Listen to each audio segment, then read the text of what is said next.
Welcome to Healthy Living. I'm Lori Johnson. Thanks for joining us. Today we are talking about delicious food, healthy food, but with a bit of a twist. We're talking about foods from different cultures from around the world. My guest is Maya Feller, author of the amazing cookbook, Eating from Our Roots, 80+ healthy home-cooked favorites from cultures around the world. Maya, great to see you. Thanks for being here. So good to have you. Thank you so much for having me, Lori. It's such a pleasure to be with you today. So you're a registered dietitian and a nutritionist. What made you decide to do a cookbook that's focused on different cultures from around the world? That's right. I'm a registered dietitian and nutritionist, and I really love food. And I also work with a really diverse population. I work with people who come from all over the world. And I know that there are foods around the globe that are inherently healthy, and I wanted to highlight those dishes. So my cookbook will take us around the globe with lots of different flavors. We're lots of plants. We're going to see animal protein, seafood. We're going to see grains showing up. And I know that those dishes are really healthy and nutritious. And so that's one of the reasons that I wanted to make this cookbook, so I could highlight some cultures that we may not already know.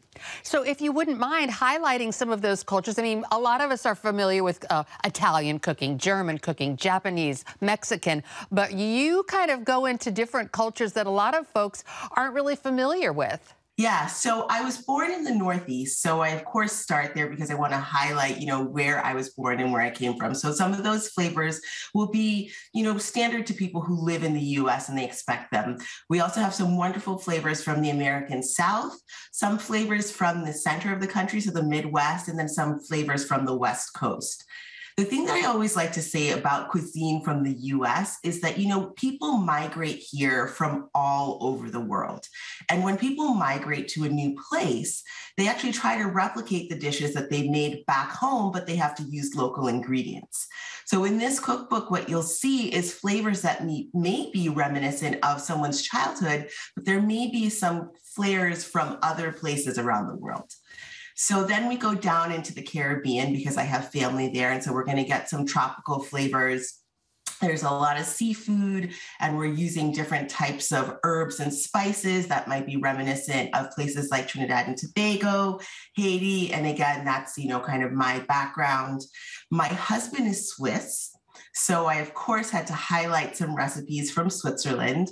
So my kids are Swiss and Afro-Caribbean American. So that's, bringing their culture in. So we've got the Caribbean, and then we have Switzerland. We also have some other parts of Europe, and we make our way through Asia, some of Africa, and then also in the Pacific Islands. So I'm really touching on different places around the globe. It's not exhaustive in any way, shape, or form, but we are touching on different places. And this cookbook is really chef forward. So I actually consulted with some of my chef friends who have either roots in those areas or they've studied and traveled quite a bit there to get the real flavors and to figure out kind of what that heritage dish looks like, but maybe with a little bit of a twist. So people will see things and they'll say, oh my goodness, my family's Swiss. I recognize that, but maybe it's going to have a little twist to it. Or, oh my goodness, my family's Italian. I recognize that, but there'll be a little twist to it. I just love that because America is a melting pot, and it's really great to see all these different cultures, but cultures that are from around the world, but here in the United States. And you do often hear of people who have, for example, Italian food in America. They'll say, this isn't really like the Italian food that you would eat in Italy. So this is sort of the Americanized version, but the healthy version. And that's really where we really want to focus, and where you really focus is these foods are not only delicious, but they're very healthy. And, we keep hearing so many negative things about the standard American diet, SAD, and how it's really sad for our health. Can you talk about the standard American diet and why it's so problematic these days? Absolutely. So as I said, right, I'm a registered dietitian and I do have a private practice. And in my practice, our focus is really around helping people manage those non-communicable conditions. What are they? We're talking about diabetes. We're talking about cardiovascular disease. We're talking about hypertension. And when we're thinking about those in relationship to food and lifestyle, we know that nutrition does play a really large role in terms of how people manage those conditions, as well as how people reduce their risk of developing their conditions. Now, you mentioned SAD, right? The standard American diet. And what we know about the standard American diet is that it tends to be overly abundant in added sugars, added salts, and saturated and synthetic fats. And what we see with those particular foods is that they actually increase the risk of people developing those non-communicable conditions that I spoke about. So the more we see those foods in our pattern of eating, we see higher rates of diabetes, higher rates of cardiovascular disease, higher rates of hypertension. And because our pattern of eating in this country tends to really lie in those areas where we've got a lot of added sugars, the fats, and the salts, we tend to see the higher rates of those conditions. One of the things that I like to think about with people is how can they embrace their cultural food ways, the ones that are really based in plant foods with limited added sugars, fats, and salts, as a way to kind of reduce their risk of developing those conditions, or if they have the conditions, to help them manage those conditions. What we know is that when people engage in sustainable long-term patterns of eating that are really centered around plants in their whole and minimally processed form, animal proteins, dairy, without all of those additives, we tend to have those better health outcomes. So kind of reframing what people are eating, stepping away from some of those foods that contain, as I said, those additives is a really good way for people to shift kind of what the trajectory of their health looks like. So when you talk about trying to step away from foods that have added sugars, fats, and salt, sodium, how do people recognize what foods to stay away from? You know, people might be like, well, you know, I went to, you know, the drive-through restaurant and I got the baked chicken instead of the fried chicken. Can you give us a better idea of what we really need to stay away from? Because a lot of people aren't really sure what's unhealthy. Obviously, we don't want to eat donuts, but can you get a little bit more specific? Absolutely. So what I like to tell people is that health actually exists on a spectrum. And when we're talking about nutrition, nutrition happens over time, right? We eat every single day and we eat multiple meals per day. So we have all these interactions with food. What we do once is not necessarily a predictor of our health outcomes. It's what we do time and time again. So you asked, what are the things that we want to show up at the center of our pattern of eating? So you'll notice I say pattern of eating rather than diet, because I'm really talking about what's happening over the long term. Of course, because I'm a dietitian and I read the science and I'm very evidence-based, I want people to lean into consuming plants. So that's fruits, vegetables, grains, legumes, beans, nuts, and seeds in their whole and minimally processed form. That's what I want to see the majority of the time showing up on people's plates. Interestingly enough, I absolutely feel like animal proteins, if the person does eat animal proteins, can show up on their plate. However, not at the center. I prefer for it to be an accompaniment so that the plants that are phytonutrient, antioxidant rich are the things that are showing up the majority of their time. Now we're asking about what are those foods that people consume? We are a culture of people that are overworked. We're incredibly busy. Many of us have one or two or even more jobs. People have children, they have responsibilities, aging parents. There's a lot on our plates. We have left our kitchens. I recognize that when I say to people, return to your kitchen, that may seem daunting. What I'm talking about is re-engaging with the act of cooking so that you actually can have the ability to modify what it is that you're putting into your body as well as bringing in your home. Now, you asked about the drive-through, right? Or some of those faster foods. I like to say this. When you go to a grocery store or a drive-through, there are absolutely healthy options everywhere. Oftentimes we hear in the grocery store, you have to shop the perimeter and the center aisles have nothing for you that's healthy. That is absolutely not true. What I say to people is that you want to be an informed consumer. I love the example that you used of choosing the baked chicken versus the fried chicken. That's absolutely a wonderful choice.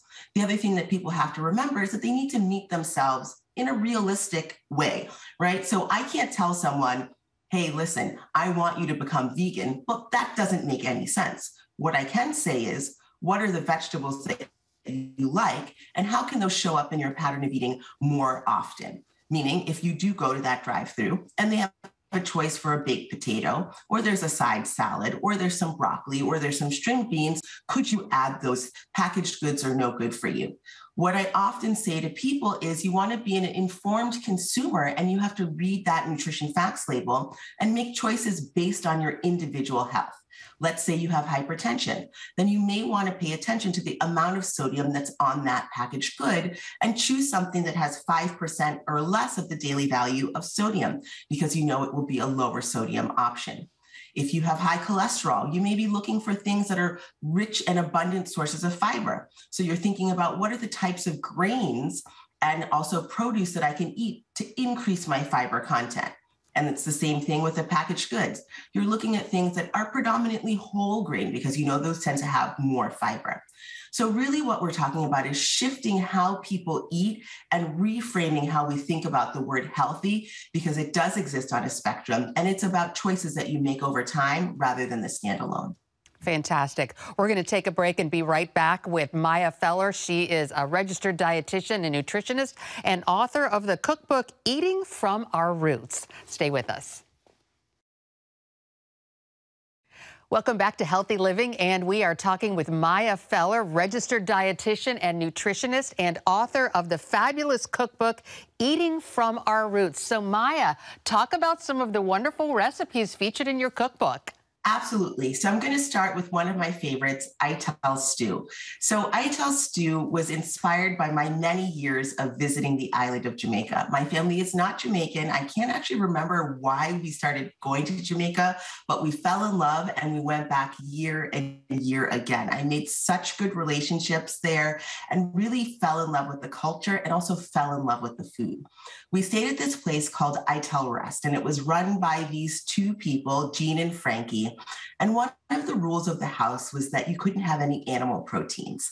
Now, Ital is kind of the central part of the Rastafarian food pattern, right? It's like leaning into plant-based foods that are full of nutrients and really, really tasty. So this stew kind of is reminiscent of that, and it's bursting with plants and lots of herbs and spices. It's amazing for a family. It also is really great for anybody who wants to batch prepare in advance, have some for the week, put it in the freezer, but it's just a plant-based dish that is really nutritious, so flavorful, and I hope that the readers will love it as much as I do because it really warms my heart and my tummy. So the next dish that I want to highlight is tallarines verdes. Now, this is a Peruvian dish. It's actually a marriage of Italian and Peruvian food. So think of it as a pasta with like a Peruvian type pesto. It's so interesting. When people migrate from other places, they actually bring their foods with them. And this dish is exactly that. It's the marriage of Peruvian and Italian foods coming together. It's very easy to make. It has a little bit of spinach. This is some queso fresco in there instead of Parmesan. So it's really reminiscent of those Italian and Peruvian flavors coming together. The next dish that I want to highlight is the chili coconut, and it's with rice. This one is actually very exciting because the rice are rice grits. And that's a byproduct of milling. So it's kind of, think of it as like rice bits that are broken up to make rice grits. So it's a little bit of the American South brought together, and that chili coconut crab is reminiscent of the western coast of Africa. So the flavors come together, and I'm using there a vin curry. And that type of curry is pretty predominant in French cuisine. So it's a little different than some of the curries that are showing up in Southeast Asia or throughout the Caribbean. So those are three recipes that I absolutely love. They're bursting with flavors. We'll take people on a little culinary trip around the globe. And I just have to say, the photography in this cookbook is amazing. It's great because people can see what the dishes are supposed to look like when they're finished, because a lot of folks aren't really familiar with them. And they're really not that hard. I mean, I'm not that great of a cook, but I can see from reading it that these are very doable recipes. And as far as the cost is concerned, you know, everybody's pinching pennies these days. These are budget-friendly dishes, right? Yeah, for the most part, you know, listen, I recognize we are going through a very interesting moment when it comes to being able to afford food. I have patients from across socioeconomic backgrounds, and everyone's thinking about price. In this book, what I tried to do was have dishes that you can make in bulk that are full of flavor. You can eat them now and freeze them for later, because I know that part of nutrition is really having access to the food that you want when you want it, so that you're not surprised by hunger, right? And so that's what I'm really trying to do in this cookbook, is have flavors that are delicious, but also affordable and accessible. That is really smart. All right, we're going to take another quick break and be right back with Maya Feller, author of the cookbook, Eating from Our Roots. Stay with us. Welcome back to Healthy Living, and we are continuing our discussion with Maya Feller, registered dietitian and nutritionist, author of the new cookbook, Eating from Our Roots. And Maya, you know, before the break, you were talking about making food, freezing it, and so that it's available so that you're not surprised by hunger. I love this because I'm extremely busy. We all are. And so I usually cook all of my food that I'm going to eat the next week on the weekend, and either put it in the refrigerator if it keeps all week, or put it into portions and freeze it. This is really a great sort of time saver for busy people, isn't it?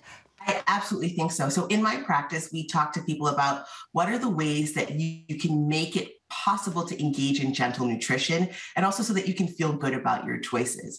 I love that you're doing that you're taking time on the weekend. That's such a mindful and intentional thing to do, right? You go shopping, you pick out what you want, you look forward to the flavors, and then in the week, you're like, oh, I made that. That's delicious. I'm so happy that I have access to it. A lot of folks aren't familiar with a lot of the ingredients that are in this cookbook. How accessible are these? Do you have to go to special grocery stores to get some of the ingredients, or can people find them pretty much in their own grocery store? So depending on where you live in the country and the stores that you have access to, the answer will vary. So for example, if you live in an area where there is a Whole Foods, you will be able to get every single ingredient that's in this dish. If you have access to online grocers, like through Amazon or Calustians, those are some of the places that you can get the spices. Absolutely. If you're living in more rural areas, my suggestion would be to modify whatever the vegetable or protein is in the recipe for what you have access to. And you can also pare down the spices and go with the things that are in your kitchen. A lot of people are, as you were saying, very busy and like to do the drive-through. That is a huge problem. Recent studies show that ultra-processed foods are some of the most dangerous and most unhealthy, and yet most Americans, 60% of their calories come from ultra-processed foods. Can you talk about how, even though these ultra-processed foods are quicker, in the long run, it's better to take a little bit of time to cook from scratch at home? Yeah, so I'm a big proponent of scratch cooking, simply because you can modify the ingredients to meet your individual likes, dislikes, and your health profile. I always like to qualify for people what we're talking about when we're saying processed, right? Because all food goes through some level of processing. You have an apple, you pick it off the tree, well, that's a level of processing. But what we're really talking about is choosing foods that do not have an abundance of those additives that I'd spoken about before, right? So added sugars, salts, and fats. And the key here is that those things are not actually the center of your pattern of eating. So if you happen to have something once in a while, that's not actually going to make or break your nutrition. And the challenge is that the majority of people living in this country actually rely on those foods all the time. And so they're really not interacting with the foods that are phytonutrient, fiber-rich, nutrient-dense, and have the abundance of vitamins and minerals. The other thing with the ultra-processed foods is that when we're talking about those additives, that's where we see the increased disease risk. I want to be clear. there is a big difference between having something in a can that is a fruit, a vegetable, and you're making an informed choice versus always having those foods at the center of your pattern of eating. Because, right, sometimes we do eat things from a box, and that's absolutely okay. I always say nutrition should not be served with a side of guilt. The idea is to lean into nutrient-dense patterns of eating. I need to put that on a magnet on my refrigerator. Nutrition does not need to be served with a side of guilt. All right, we're going to take one final break and be right back. We're going to be talking about the new cookbook, Eating from Our Roots. Maya Feller is our guest. Stay with us. Welcome back to Healthy Living, and we are talking about eating from our roots, and what a fabulous idea. I got so hungry looking at this cookbook. I can't wait to make some of the recipes.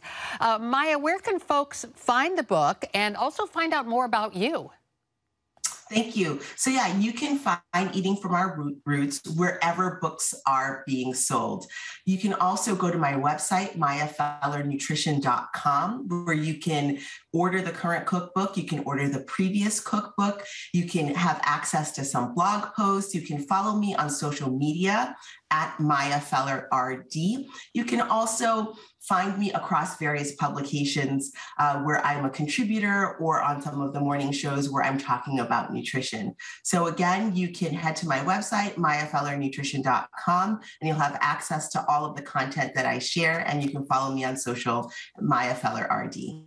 Fantastic. Well, thank you so much for being our guest on Healthy Living this week. The cookbook looks fantastic. Wish you the very best with it. We appreciate you being with us today. Thank you so much for having me, and I appreciate you as well. All right, and thanks to you for tuning in to this edition of Healthy Living. I'm Lori Johnson, and we'll see you again next week. Bye.